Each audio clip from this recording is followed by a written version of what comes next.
It is week 3 of the 2025 NFL season. This is Oh Captain, My Captain, Club Fantasy's DFS Showdown breakdown of the NFL primetime games. And today's video is going to be focusing on week 3's Thursday night matchup between the Miami Dolphins and the Buffalo Bills. We're breaking it all down next.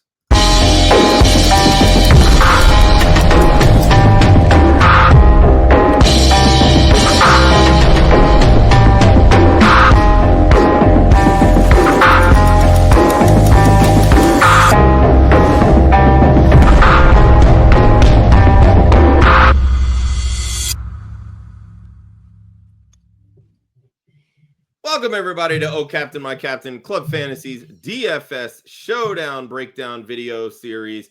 I'm your host, Joshua Hudson. That is Austin Amendolia, our DFS expert here at Club Fantasy. And as mentioned in the intro, we are breaking down the week 3 matchup between the Miami Dolphins and the Buffalo Bills. Please remember, wherever you're watching this video, whether it's on YouTube, listening on Apple or Spotify, please hit that like on the video, subscribe, follow the channel. We greatly appreciate it. And you won't miss any of our Showdown videos or our DFS Academy series when Austin and my good friend and co-host here at Club Fantasy, Ryan Weiss, break down the Sunday slates for DFS purposes. And if you want to talk more football with us, hop into the Discord. The link is available wherever you are listening to this podcast. Just click that link, come join us. Let's talk ball, whether it's redraft, DFS, you name it, we're here. Austin, let's get into it. Let's break down the Thursday night matchup between the Miami Dolphins and the Buffalo Bills. In our first segment, it's Captain Chalk. These are the chalky captains that everybody will be picking simply because, well, they're just that damn good. And when you're talking about the Buffalo Bills, no place to start other than Josh Allen, Mr. MVP himself. Yeah, Josh Allen is almost certainly going to be the most rostered player in this matchup. I would expect him to be 90% rostered in tournament contest.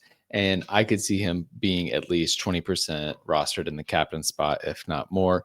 The way the Buffalo plays, they just spread the ball around so much. So it's really hard for other non-Josh Allen Buffalo Bill players to be optimal in these showdown slates. And the Miami Dolphins, let's be honest, they've just been a struggle bus so far this year. So the question is, are we going to eat the chalk or not? I think you definitely should consider it in some of your lineups, especially in smaller field ones, because for a matchup like this, there are plenty of other ways to get unique around Josh Allen. There are enough different pass catchers that you can build with him and do it in different ways so that you're getting exposure and uniqueness in that way.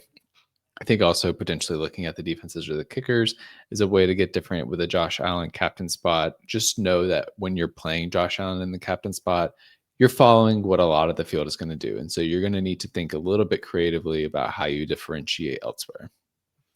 Yeah, fun fact about Josh Allen, if you're thinking about not using him as a captain because everybody else will be, in 14 career games against the Miami Dolphins, Josh Allen is quite literally averaging 3 touchdowns per game. He has 42 total touchdowns, 5 of them rushing. So 37 passing touchdowns in 14 games. James Cook has been awesome. We're going to talk about him in a little bit. But Josh Allen absolutely carves up the Miami Dolphins. This game is in Buffalo.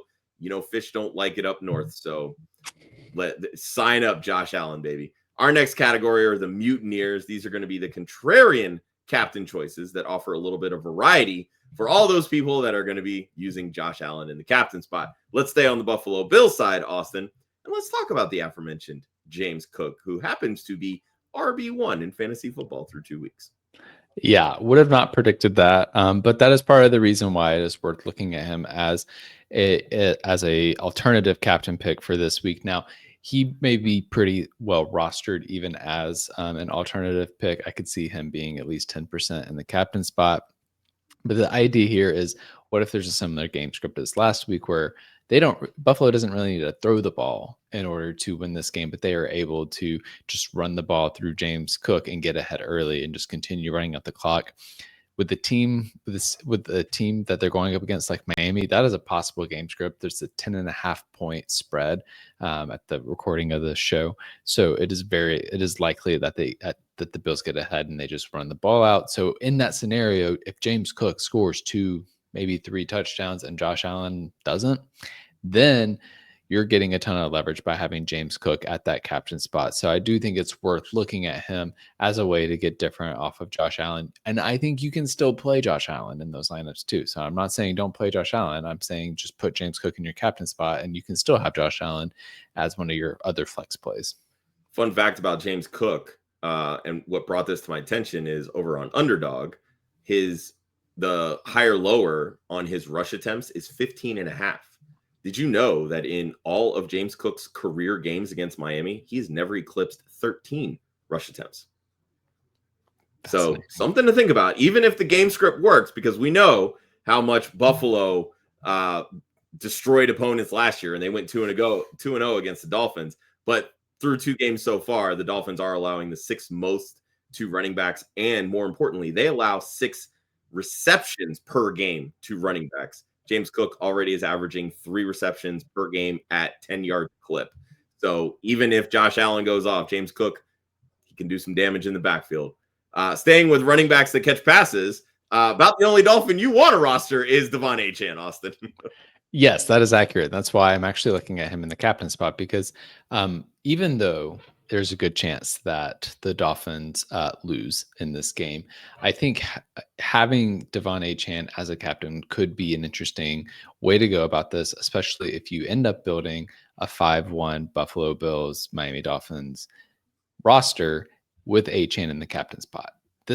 I think this is one way that I will be building my lineup, is put Achane at the captain spot and then fill the rest of my roster with Buffalo Bills players and see how it goes. This strategy can work, by the way. So for the Super Bowl, when your Philadelphia Eagles popped off, having Xavier Worthy in your captain spot was actually the way to get optimal in that game because of what happened in garbage time in that game.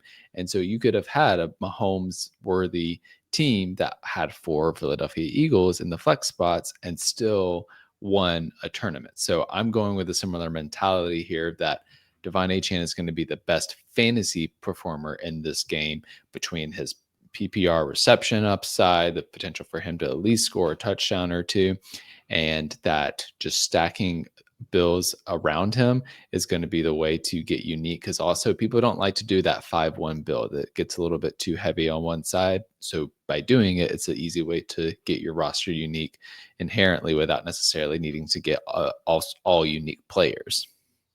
Yeah, Achane's only averaging 9 rush attempts per game through the first 2 weeks, but here's the beauty of DraftKings. It's points per reception. Achane through 2 games, 11 catches, 112 yards, and 2 touchdowns. This is, honestly, I like building a captain spot with Devon Achane in DraftKings specifically for this exact reason. Our next category are going to be the first mates, because every captain needs a reliable crew. These are going to be the standouts that maximize your lineups. You know what? Let's continue on the Buffalo Bills, because they're really just the theme of this exercise here. Let's start with the presumed wide receiver 1 in Keon Coleman. Yeah, so Keon Coleman, as you mentioned, he's the presumed wide receiver 1 right now. I think he's kind of overtaken Khalil Shakir in terms of targets. He's been getting the volume so far, and that's why I am looking towards him. So really for this section, like, yes, I'm going to call it Keon Coleman, and I'm also going to call it Josh Palmer, because I think he's a really good way to get different. And he's a guy that has maybe not necessarily shown as much so far, but has been targeted pretty consistently. But the point here is, if you're building multiple lineups, get different exposures with the receivers, because what we've seen with Buffalo is they will spread it to different guys on different weeks. So I could have thrown Dalton Kincaid in this section. I didn't, though. If I'm only playing one lineup, I'm probably going to go with Coleman and Palmer, because I think that they will be lower rostered but have the high level of upside. But if you're playing 3 max, 20 max contests, you should feel free to get some different exposure to the receivers. I don't know that there's a ton of right and wrong choices in terms of the receiver position for Buffalo, except I'm not super big on like Elijah Moore and anybody priced cheaper than him from the wide receiver position. So all that to say, Keon Coleman and Josh Palmer are my favorite, but I feel like very comfortable with almost any Buffalo Bills pass catcher in this segment. The other player for the Bills that I would name here is Matt Prater, their kicker, who is $5K on DraftKings. They've been actually kicking a lot of field goals so far, despite being dominant last week. They still ended up Matt Prater had double-digit fantasy points last week. And because it's hard, like the cheap plays on this slate are very much like long shots. He is a way to get some pretty sure points, I think, in this matchup. And if you're playing if you're playing a lineup where you have Achane in your captain spot, you put Josh Allen in one of your flex spots, you're quickly going to find that you can't get any more of the really elite plays. And so getting one of the kickers and a couple of Buffalo Bills pass catchers is a way to be able to balance out your salary a little bit. Yeah, you mentioned Dalton Kincaid. He's another one that I do like. The Dolphins allow 6 for 72 to tight ends on average per game this season. Kincaid is third on the team in targets and receiving yards, second in receptions, and tied for first in TD receptions. 5,400. So, I mean, he comes in a little bit cheaper than, Coleman, but just above Josh Palmer. Another one that I do want to mention, and only because this has been a very Buffalo Bills heavy. Malik Washington for the Dolphins at 3,200. I think it is an interesting play only because of the injury that Waddle suffered. He's questionable heading into this matchup. They were using him on end arounds. He had 3 carries for 23 yards. He only has 3 targets through 3 games. But if Waddle does end up missing this game or even starting the game and leaving in the middle of it, like we've seen him do on numerous occasions, adding in that sort of cheaper salary when you're paying up for guys like Achane, Allen, potentially James Cook, that's a way to kind of get a little bit different. Next category here is going to be your deck scrubbers. These are the cheaper punt plays that can make a lineup based on one player limited opportunity. Once again, staying on the Buffalo Bill side, you've got a couple of them, Austin. Let's start with the other tight end, Dawson Knox. Yeah. So again, I'm playing this as a 5-1 Buffalo Miami build, and what will be my favorite lineup for the Thursday night game. Now I'll have some other lineups that I throw in there too. So I wanted to focus on the Buffalo Bills side because also on the Miami side, like to something we talk about all the time, the target tree is very small there. And so even if Waddle is out, it's probably going to be Tyreek Hill, Devon Achane, and Malik Washington at that point. Yeah, I believe Darren Waller's already been ruled out as well. So you can rule the tight end out. Exactly. So we just don't see them spread the ball around a ton. So it just happens that there's more players to talk about on the Buffalo Bills side. The 2 guys that I would say to consider at this price point are Dawson Knox and Ty Johnson. Both of these guys, they get utilized enough in this offense to be meaningful in these showdown slates. Now, of course, we're not going to be drafting them in redraft leagues. I'm probably not going to recommend them in a main slate DFS contest, but on a showdown slate, Dawson Knox and Ty Johnson are both guys that can score touchdowns, and they will be used in that way. Ty Johnson is often used as a pass catcher out of the backfield, and has had some explosive plays there. Like him getting a catch for 30 yards and a touchdown would not surprise me at all. Dawson Knox is often used in the red zone as well. He's the type of guy that he could pull with a Mike Evans and go 2 receptions, 2 yards, and 2 touchdowns, and it's like, okay, cool. Well, that was the day for Dawson Knox. So probably won't be playing both of these guys in the same lineup, but just note that there are cheap options down there at the safety valve. And I will just say on the Ty Johnson note, I do prefer him a bit over Ray Davis. I think Ray Davis comes into play more if Buffalo gets really far ahead in this game, and then he gets some rushes towards the end of the game when they are trying to rest James Cook. But Ty Johnson is going to be more consistently used, I think, throughout the course of the game because he has a particular role in this offense that he has carried for the past several years. All right. Friendly reminder, you can play these showdown slates against us and others here at Club Fantasy. Be sure to join our Discord. The link is in the description wherever you're listening to the show. Come join, talk ball, get access to the tournaments, and you know what? Try to beat us, win some money. It's fun because that's why we're here listening. We love playing DFS. Our final category is the Kraken. These are the lineup traps that sink the ship. I almost forgot the name of the segment. It's my favorite name of the segment. God damn. All right. Austin, you literally spent this entire show talking about the Buffalo Bills, and it leads right into this point. Yes, exactly. So the Kraken for me this week is avoiding Miami wide receivers, particularly in those 20 max entry contests. If you are multi-entering this slate, I think you do need to pay attention to those receivers. They have been underwhelming so far to start the season, Tyreek Hill included. And so I think that they're going to go very lowly rostered, and we do know that they have that ceiling, right? And Miami definitely has something to prove. They don't want to go 0-3. Mike McDaniel doesn't want to go 0-3. And so they are going to want to come out firing. It is going to be a tough game in Buffalo, but I could see a scenario where Tyreek Hill, Jalen Waddle, if he's healthy, could end up in that optimal spot. I feel a little bit less excited to do it if Waddle is out and Malik Washington ends up taking that wide receiver 2 spot. I would only do that in like super large field tournaments. And again, like I'm not going that route often, but I think looking at Tyreek Hill is worth it because we know what the ceiling is, and making sure you have exposure to that upside is really important for getting different in some of these matchups.